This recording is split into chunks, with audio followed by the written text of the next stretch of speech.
السلام عليكم ورحمة الله وبركاته. ازيكم عاملين ايه؟ يا رب تكونوا بصحة وبعافية وزي الفل. في البداية ما تنساش ان انت تصلي على الحبيب صلى الله عليه وسلم. ما تنساش الصلاة على الحبيب، مهمة جدا.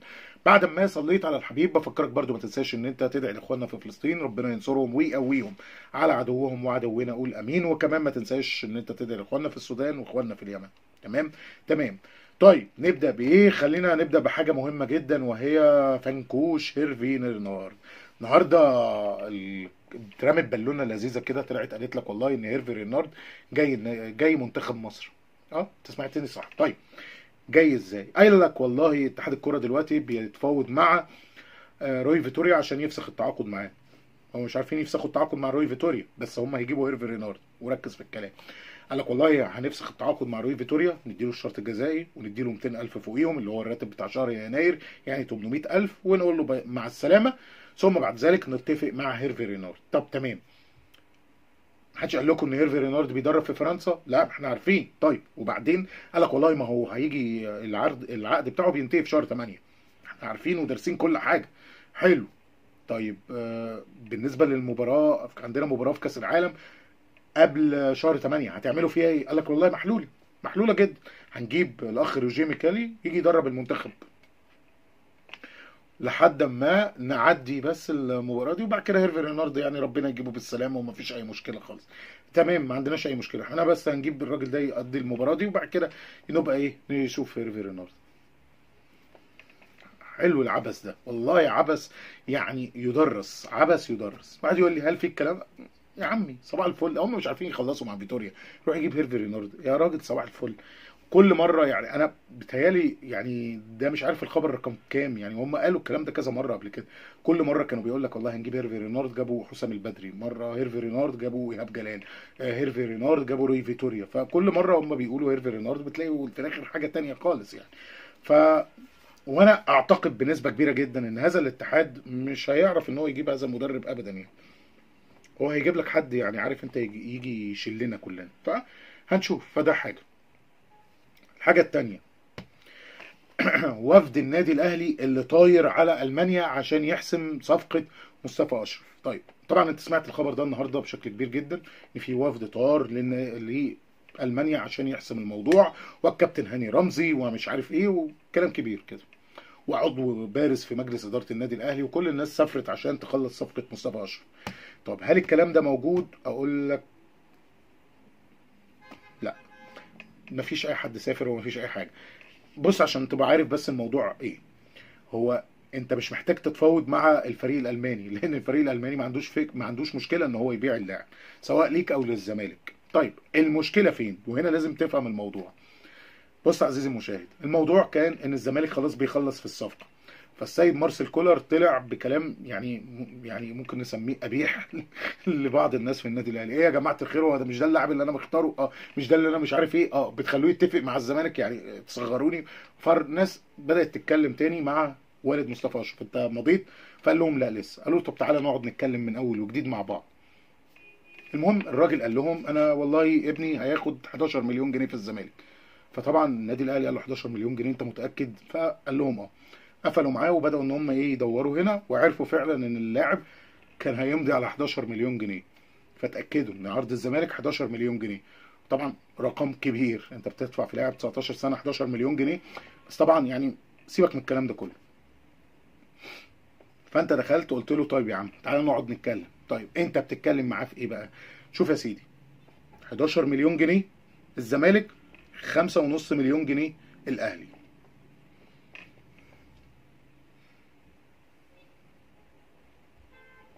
فانت طبعا شايف الفرق.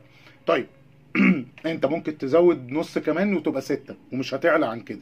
6 مليون جنيه 11 مليون جنيه.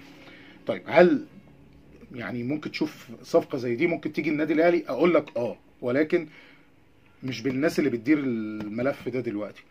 يعني من الاخر الناس اللي بتدير الملف في الاهلي دلوقتي اللي هم بتوع التعاقدات في النادي الاهلي ما يعرفوش يقنعوا حد بالارقام قليله لحد تاني، لان انت من الاخر خلي بالك، انت عندك عنصر جذب كبير جدا. يعني خلينا نكون واضحين، السنه الجايه انت عندك كاس عالم للانديه، ده غير طبعا مشاركاتك الافريقيه والكلام ده كله، والبرواز بتاعك كبير. انت مش عارف تستغل الكلام ده كله. انت ما بتعرفش تستغله، وبالتالي المفاوض عندك مش شاطر، وانا متاكد انه مش هينجح في حاجه زي دي الا اذا تساوت الرؤوس او انت عليت على الزمالك. مش بعيد ان انت توصل في الاخر ان انت تلاقي العرض بتاع الاهلي اعلى.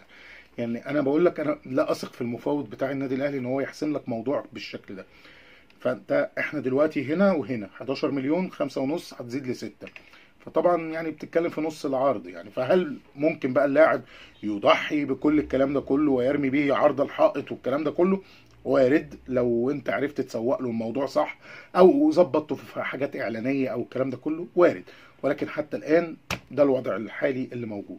تمام تمام. الحاجه التانيه، انت بعد ما خلاص موضوع حراسة المرمى احنا كنا خلاص ماشيين وبنقول خلاص بلاها، خلاص كل الناس دي كلها وهنكمل بشوبير ومخلوف والناس دي وخلاص وامرنا لله.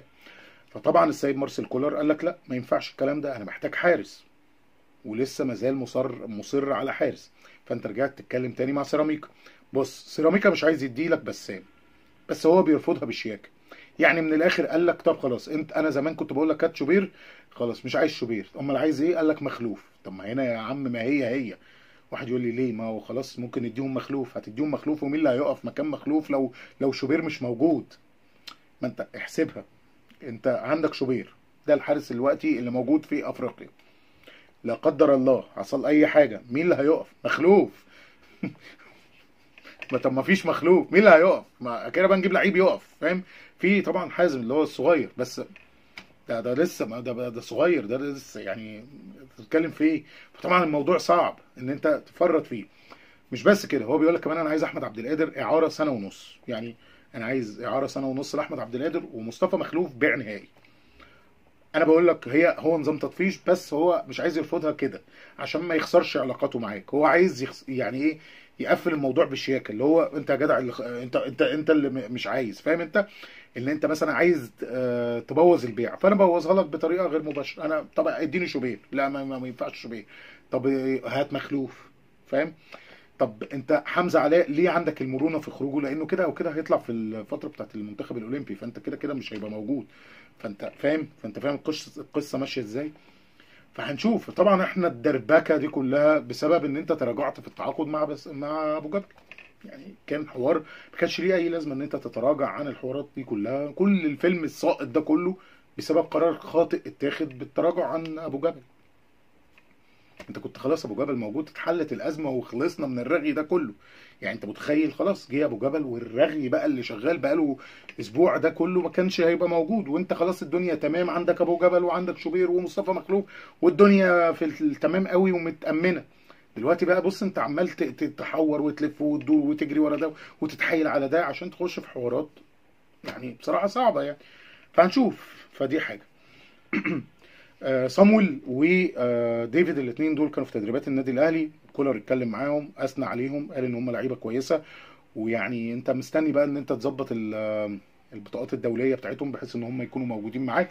بس طبعا هم مش هيكونوا موجودين معاك في افريقيا، هيكونوا موجودين معاك في ماتشات الدوري بس. يعني هنشوف هل ممكن يبقى ليهم تواجد في الدوري والحاجات دي. يعني انا بشوف الموضوع هيبقى صعب شويه، بس هنشوف. هم برضو خلي بالك هم جايين بشكل كبير جدا كتدعيم لقطاع الناشئين. لو احتجتهم بشكل كبير جدا ممكن يطلعوا فوق. طبعا زي ما بقول لك هم موجودين في التمرين بتاع النادي الاهلي عشان كولر يقيمهم بشكل كبير ويقول لك والله ممكن يكملوا ولا لا. صامويل ده خلي بالك كولر قال لك والله انا يعني ده في حاجه يعني هاتوه، بس لسه بقى انت هتشوفه برضه معاك وتشوف الدنيا والكلام ده كله. فهل ممكن يمشي معاك؟ اتمنى ان هو يكون موجود ويكون موجود معاك. انت ممكن تستخدمه يعني في الماتشات التعبانه اللي هي بتاعت الدوري، اللي هي في ماتشات كتيره جدا تعبانه ممكن انت تنزلها. الشناوي بيروح لاسبيطار عشان يبدا رحله العلاج والتاهيل والكلام ده كله. وسام ابو علي خلاص اتاكد 3 اسابيع مش هيكون موجود بسبب شد في الخلفيه، فكده وسام ابو علي خارج مباراه بلوزداد.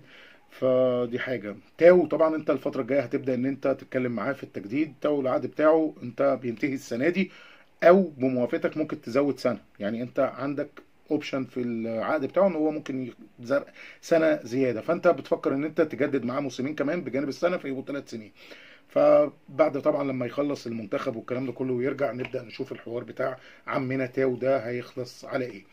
النادي القطري عارض على النادي الاهلي 4 مليون دولار و20% اعاده بيع عشان يخلص صفقه محمد عبد المنعم. بس النادي الاهلي قافل الباب وبيقول لك مفيش تفريط في محمد عبد المنعم، وبالعقل كده انت ما ينفعش باي حال من الاحوال ان انت تسيب محمد عبد المنعم تحت اي ظرف من الظروف الموسم ده، حتى ان انت ما عندكش مدافعين. خلينا نكون واضحين، محمد عبد المنعم هو الوحيد اللي يعني في الرمق، طب الباقيين في التعبان يابا، في التعبان. رامي ربيعه بقى يعني اصاباته كتير، يعني ممكن يلعب لك ماتشين ثلاثه ويتصاب. ياسر ابراهيم يعني الى حد ما كويس.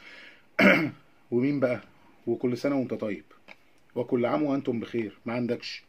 فبالتالي الموضوع صعب. طبعا متولي انت عايز تطلعه بره يعني باي شكل، بس لحد دلوقتي ما فيش اي عروض جايه له، وطبعا مش هيبقى فيه اي عروض جايه له لانه لعيب مصاب. مين النادي العبيط اللي هيجي يجيب ولعيب مصاب ياخده يعني بتاع؟